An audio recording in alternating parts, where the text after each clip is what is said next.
There's no feeling more intense than starting over. If you deleted your homework the day before it was due, as I have, or if you left your wallet at home and you have to go back after spending an hour in the commute. If you won some money at the casino and then put all your winnings on red but it came up black.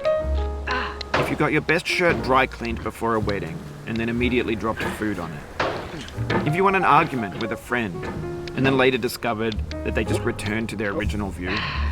Starting over is harder than starting up. If you're not ready for that, like if you've already had a bad day, then what you're about to go through might be too much. Feel free to go away and come back. I'll be here.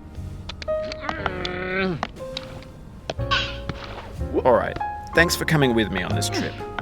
I'll understand if you have to take a break at any point. Just find a safe place to stop and quit the game. Don't worry, I'll save your progress, always, even your mistakes. This game is a homage to a free game that came out in 2002 titled Sexy Hiking. The author of that game was Jazuo, a mysterious Czech designer who was known at the time as the father of B games. And B games are rough assemblages of found objects. Designers slap them together very quickly and freely, and they're often too rough and unfriendly to gain much of a following.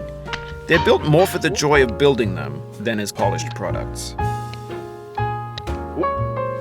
In a certain way, Sexy Hiking is the perfect embodiment of a B game.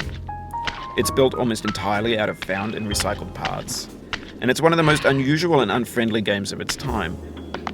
In it, your task is simply to drag yourself up a mountain with a hammer. And that act of climbing, in the digital world or in real life, has certain essential properties that give the game its flavor. No amount of forward progress is guaranteed. Some cliffs are too sheer or too slippery.